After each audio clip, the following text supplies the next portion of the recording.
Muy buenas tardes, qué bueno que nos acompaña hoy aquí en Bien y Saludable. Yo soy Laura Guzmán y les saludo a nombre de Etel Soriano. Lo invito a que me sigan en mis redes sociales, en Facebook e Instagram, me encuentra como Laura Guzmán Periodista y en X como @lausguzmán. Y mire, ya ayer Etel tocaba este tema porque hoy es el Día Mundial del Cáncer Renal y déjeme platicarle que en México el cáncer renal es una de las causas más comunes de muerte por cáncer, ocupando el 10º lugar en mortalidad a nivel nacional. Anualmente se reportan en nuestro país alrededor de 6,000 nuevos casos y más de 3,000 muertes por esta causa. El carcinoma de células renales es el tipo más común de cáncer renal, representando el 70% de los casos. Así que, bueno, hoy conmemoramos con información el Día Mundial del Cáncer Renal. Y le quiero dar la bienvenida a Laurelena Hernández Vanegas y a Norma Hernández Vanegas, porque vamos a hablar con ellas del síndrome de Dravet. Este próximo 23 de junio, que es el próximo lunes, se conmemora el Día Internacional de este síndrome, que es una iniciativa que busca visibilizar esta enfermedad rara que afecta aproximadamente a 20 de cada 100,000 recién nacidos. Así que hoy quisimos abrir este espacio para conocer de qué se trata el síndrome de Dravet, hacer conciencia de esta enfermedad y pues eso, tener información porque son de estas enfermedades, como ya le mencionaba, raras y que son poco conocidas. Así que le damos la bienvenida. Laurelena es investigadora en Ciencias Médicas del Instituto Nacional de Neurología y Neurocirugía del Hospital Manuel Velasco Suárez. Y Norma Hernández es directora ejecutiva de la Asociación Mexicana de Epilepsia en Niños y Adultos AMENA. Laura y Norma, bienvenidas. Buenas tardes. Muchísimas gracias, Laura. Buenas tardes. Buenas tardes, muchas gracias por la invitación. Gracias por acompañarnos. A ver, yo quisiera empezar con la doctora Laurelena para que nos platiques un poco de qué va este síndrome de Dravet. No tengo entendido que es un tipo de epilepsia infantil, pero ¿cómo la reconocemos? ¿Cuáles son los síntomas que tienen este síndrome? Sí, te platico primerito que la epilepsia es toda enfermedad que tiene crisis epilépticas y que tienen recurrencia de las mismas. Y de ahí pues hay varios síndromes, que son estos grupos de enfermedades que se parecen en sí. Por ejemplo, unas que siempre tengan crisis mioclónicas, pues puede ser una epilepsia mioclónica. Y el síndrome de Dravet es bien particular y bien especial porque es una epilepsia que empieza en la infancia, que es un poquito como una especie de historia de miedo, porque los niños nacen bien. Regularmente las familias ni por enterados que podían tener a una persona con este síndrome en su familia, o sea, suelen ser personas sanas, y nacen bien, y en los primeros años o en el primer año de vida, más bien, se van desarrollando normalmente y después empiezan a presentar crisis. Y después de la primera crisis se vuelven crisis muy, muy descontroladas. Entonces, es como una historia que tenemos que conocer y reconocer. Claro, porque podemos pensar, por ejemplo, con el recién nacido, como comentas, ¿no? Que nace bien, parece que todo está bien, sus revisiones están bien. ¿Y cómo es que empiezan a presentarse estas crisis epilépticas? Claro, la primera crisis es muy característica en estos síndromes, en este síndrome en particular, porque suelen ser crisis por fiebre. O sea, aquellas niñas que llevan a la vacuna o que les da una infección respiratoria antes del año de edad y tienen una crisis, nos tiene que llamar mucho la atención. Existen las crisis febriles en la infancia, que suelen ser del año de edad a los 6 años a lo máximo, pero ellos debutan antes del año de edad con una crisis por fiebre. Y no solamente son crisis como las febriles, que tal vez muchos de los que te están escuchando o viendo las conozcan, que duran poquito, en unos 5 o 6 minutos. Pueden ser incluso muy prolongadas, que tenga que llevar el niño al hospital y todavía siga en una crisis. Esas suelen ser como las que nos tienen que llamar la atención a nosotros. Ok. ¿Y cómo las podemos identificar, por ejemplo? Porque decías, ¿no? Se pueden desencadenar a partir de las primeras vacunas, ¿no? ¿Y cómo le hacemos para no relacionar que digamos, pues le dio porque le dio por la vacuna que le acaban de poner al niño? Qué buena pregunta, porque luego creen que es la vacuna la que lo provocó y no, o sea, es la vacuna hizo una alza térmica y esa alza térmica, que es la fiebre, hizo que la persona tuviera una crisis porque ya tenía la predisposición, o sea, ya tiene el gen que lo hace tener crisis febriles. Pues lo que sucede es que sí puede ser un poquito difícil identificar al principio si no estamos tan conscientes de estas enfermedades. Claro. Y por eso es lo importante de que nos den esos espacios, porque empiezan crisis por fiebre y luego empiezan a tener crisis sin fiebre y algunas crisis son muy prolongadas y otras son como brincos, otras son como estas especies de ausencias, pero son distintas a las ausencias típicas que ven las maestras en la escuela donde el niño se desconecta y como que regresa, Ok. sino estas son desconexiones más prolongadas, más sutiles, y luego algunas otras crisis son como tónico-clónicas, típico de se cayó y se empezó a mover todo, ¿no? Lo exagerado de la tele. O sea, entonces, en lo que tendríamos que estar atentos es en eso, ¿no? En estas crisis de fiebre antes del año de edad, en estas ausencias, en estas convulsiones, ¿en qué otra cosa tendríamos que poner Sí, atención? para hacerlo muy sencillo, un niño que era sano Ujú. empieza a tener crisis por fiebre y de ahí esas crisis se vuelven muchos tipos de crisis y aparte son difíciles de tratar. Esa sería como la manera más sencilla de decirlo. Ok, Y y el... sí, perdóname, pero una vez que identificamos estos síntomas, ¿qué tenemos que hacer? Acudir al médico y cómo hacen un diagnóstico. El diagnóstico es clínico. En epilepsia todos los diagnósticos son clínicos. Es Ok. platicándole al médico sobre cómo es la Ujú. crisis, cómo ocurrió, qué lo desencadenó, la forma en la que sucedió la crisis. Y ya después el médico, ya escuchando la historia, le puede hacer un electro y una imagen, ¿no? El Ok. electroencefalograma, este estudio donde le ponen los electrodos en las cabecitas a las personas y sale la actividad eléctrica del cerebro. Y también una imagen, por ejemplo, una tomografía o una resonancia es de mucha ayuda, pero en particular en el síndrome de Dravet, los primeros estudios pueden ser normales. Entonces es ahí el punto donde puede ser difícil. Si solamente Claro, queremos ver estudios, que identificarlo. hagamos el diagnóstico. Ajá, Claro, el ok. diagnóstico es más clínico. Muy bien, doctora, vamos a tener que ir a una pausa, pero no se vaya, quédese con nosotros. Estamos hablando del síndrome de Dravet.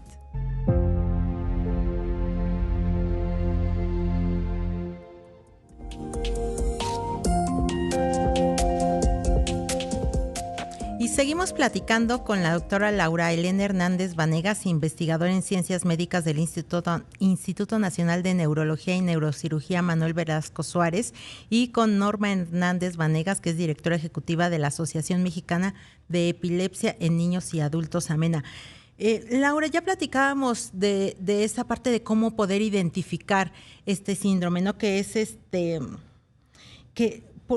regularmente se asocia con una mutación de un gen que, según entiendo, es el encargado de, bueno, de hacer una codificación. A ver, lo voy a leer para no equivocarme, ¿no? Que se encarga de codificar un canal de sodio crucial para la transmisión de señales eléctricas en el cerebro. Entonces, cuando hay una falla en esto, es cuando comienzan, por ejemplo, estas crisis convulsivas de las que ya hablábamos antes del año, pero ¿a qué otros problemas se puede enfrentar el paciente con síndrome de Dravet? Sí, el síndrome de Dravet entra dentro de, voy a dar un término médico que utilizamos que Sí. se llama encefalopatía epiléptica, Uh-huh. que son un grupo de epilepsias muy particulares que si no hacemos algo en forma temprana y detectamos de forma temprana Uh-huh. y tratamos de controlar las crisis, en verdad que eso es muy importante. La misma epilepsia y el mismo síndrome va evolucionando y empiezan a tener discapacidad, problemas motores, empiezan a perder hitos que ya habían logrado, o sea, igual y ya habían logrado caminar, entonces empiezan Uh-huh. a perderlo, ¿no? Ok. Y lo voy a tratar de explicar de una manera un poco sencilla. Sí, para que no se Este entienda. canal, sí, se encuentra en todos lados, o sea, Uh-huh. no solo se encuentran las neuronas, Ok. sí es muy importante. Se encuentra la transmisión eléctrica del cuerpo, pues se Uh-huh. lleva a cabo por varios canales, y entre ellos el canal de sodio. Y entonces pueden tener, como este canal funciona mal, es muy sensible, empiezan a tener crisis.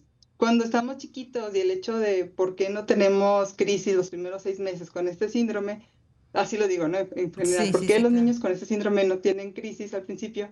Es porque nacemos con otro canal.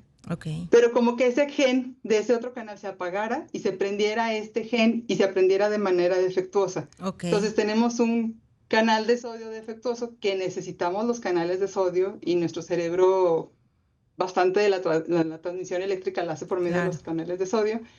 Pero este canal de sodio, al estar malito, pues empieza a generar crisis. Y el detalle es que no solamente genera crisis, este canal de sodio no solo está en el cerebro, también está en el sistema musculoesquelético, Pues porque tenemos que hacer la transmisión eléctrica para doblar los brazos, las piernas. También donde también hay transmisión eléctrica es en el corazón, también está en el cerebelo. Entonces, este síndrome, lo que tiene en particular, y que es todo a consecuencia del canal del sodio que está en todos lados, es que aparte de las crisis, empiezan a desarrollar problemas de coordinación, porque Ok. este canal de sodio está también en el cerebelo, problemas motores, empiezan a tener una marcha muy particular en que se van agachando y las rodillas como que se van doblando cuando caminan, y es todo consecuencia de este canal. Por eso, lo bonito sería que, y se está investigando, podamos intervenir directamente en el canal y hacer que la enfermedad como que parara, ¿no? Ahorita Claro. no hemos llegado a ese punto. Ahorita todavía el canal está funcionando y lo que queremos también en gran parte es que al reconocerlo de forma temprana, no darle medicamentos a los pacientes que hagan que esto empeore, porque los principales medicamentos para la epilepsia en general Claro. son los bloqueadores de sodio. ¿Qué Ya es todos eso, no? Lo sabemos. que hay Ajá. ahorita, un tratamiento que trata como los síntomas nada más, pero que no ataca directamente como para tener una cura, ¿no? O para Sí. solucionar el problema. Ok. Y la Eh, mayoría ujú, han de ser como fácil, bueno, ni sé, como 40 medicamentos. En México menos, o sea, sí hay ujú. una pequeña proporción de medicamentos que hay en México, pero la mayoría de los de México justo actúan en el canal de sodio, porque como es uno de los principales transmisores, pues es una gran diana para los medicamentos. Pero si le damos estos medicamentos, vamos a tener más crisis, por eso es importante reconocerlo. Claro. Ahora quisiera pasar rápidamente con Norma, porque nos queda un minutito, Norma, antes de irnos a la pausa, que es la directora de AMEN, esta Asociación Mexicana de Epilepsia. ¿Cuál es el trabajo que ustedes hacen con estas personas del síndrome de Dravet? Gracias, Laura. Fíjate que nosotros tenemos, bueno, de entrada 10 años trabajando en visibilizar Ujú. la epilepsia. Amena nació en 2015. Entonces, pues ya trabajamos de manera constante cada 10 años con eventos académicos, con eventos deportivos, con información presencial, virtual y con apoyos a la comunidad. ¿De qué manera? Bueno, nosotros en general, Laura, nosotros lo que hacemos es apoyar con medicamentos y con estudios a Ujú. las personas que así lo solicitan en nuestra asociación. Estudios como cuáles, como un electroencefalograma o puede ser Ok. en algunas ocasiones una resonancia magnética. Y recientemente hemos apoyado con estudios genéticos, con Ok. exomas. Te voy a Entonces, interrumpir tantito porque, sí, sí, perdóname, vamos a tener que ir a una pausa, pero regresamos para que nos expliques todos estos estudios con los que pueden apoyar a la sociedad. Vamos a una pausa y regresamos. Directora ejecutiva de la Asociación Mexicana de Epilepsia en Niños y Adultos, AMENA. Y Norma, nos decías que ustedes como asociación civil pueden apoyar con medicamentos, pueden apoyar con estudios y nos contabas qué tipo de estudios apoyan ustedes desde la asociación. así es, Laura. Hemos apoyado con electroencefalogramas, resonancias magnéticas y los últimos 2 años con exomas, con estudios genéticos. Por otra parte, también apoyamos a las cuidadoras, ¿no? No nada más las Claro. personas con epilepsia y con síndrome de Dravet, sino también a quienes les cuidan. Entonces, vamos dando charlas de manera mensual por Zoom, por esta Ujú. plataforma, y ahí vamos manifestando como los mismos temas que ellas nos proponen, ¿no? Autocuidado, cuidado del paciente, manejo de las crisis Claro, porque es muy y también importante conocer la forma en que la persona que cuida, las personas cuidadoras tienen que reaccionar ante una crisis, ¿no? Y eso es de suma importancia que tanto la persona que lo cuida como la familia alrededor conozca de este tipo de temas. sí, además, ¿sabes por qué, Laura? Porque regularmente son personas que se sienten muy solas. Si piensan Ujú. que ellos están cargando con una enfermedad en la cual están solos en el mundo y tener ese sentimiento Claro. angustia muchísimo. El sentirse solo, incomprendido, en ver que pues a nuestro sistema de salud aún le falta mucho por Sí. avanzar, que los medicamentos suelen ser pues caros, ¿no? Sí, sí, no Entonces, que son no tan no para todos accesibles para todo, ¿no? accesibles. Exactamente. Ver todo eso, más la situación de angustia que es tu hijo, tu hija, quien padece este síndrome de Dravet, ¿no? Realmente lo hace muy difícil. Las cuidadoras también sufren el síndrome de burnout, se sienten Claro. totalmente quemadas, se sienten tristes. Entonces, Tanto en Amena nos enfocamos como en apoyo al paciente, como también hacia la cuidadora. Entonces, es por esto que mes con mes nos estamos reuniendo de manera virtual y tratamos de al año por lo menos hacer unos 4 eventos presenciales, ¿no? En Ciudad de México, en Torreón, en Monterrey, en Guadalajara, en ciudades donde nos han invitado a Aguascalientes, Tijuana, Puebla, porque queremos que la gente sepa que no está sola, la gente con epilepsia y la gente con síndrome de Dravet en especial. Claro, claro, y es importante eso, ¿no? Que podamos llegar a la mayor gente posible y también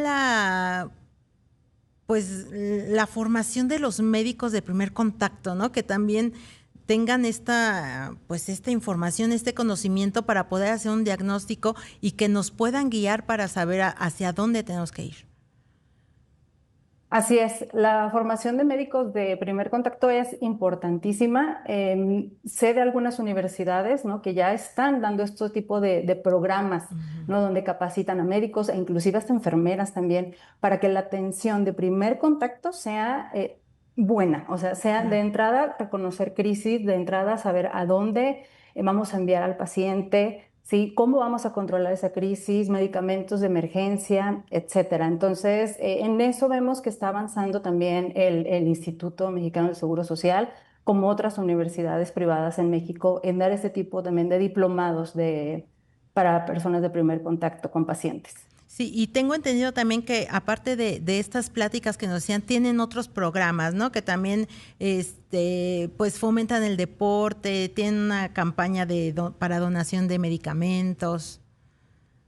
Sí, así es. Nosotros donamos medicamentos, solo tienen que darse de alta en nuestra página, es www.vivirenpurpura.com.mx.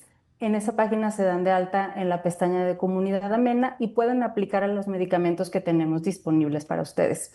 Además, a través del deporte, nosotros pues unimos a las familias, ¿no? Que convivimos con la epilepsia, nos juntamos, hacemos carreras deportivas. Ahora vamos a hacer un evento el 10 de agosto en el bosque de Chapultepec. Y también aprovecho para visibilizar este síndrome de Claro. Dravet. El próximo 23 de junio vamos a iluminar el frontispicio de la Cámara de Diputados, ¿no? En el Honorable Congreso de la Unión. Claro, así Entonces, que están eso, todos claro, nos invitados. ayuda para hacer mucha conciencia. Norma, rápidamente nos quedan 10 segunditos. ¿En dónde te encontramos para la gente que quiera hacer contacto con ustedes? Facebook, mucho más fácil, Amena Mex. Amena En Mex, Facebook estamos, okay. Ahí para ustedes. Perfecto. Norma, muchísimas gracias. Y doctora Laura, también gracias por acompañarnos. Gracias a ustedes. Yo soy Laura Guzmán y lo espero mañana aquí en Bien y Saludable.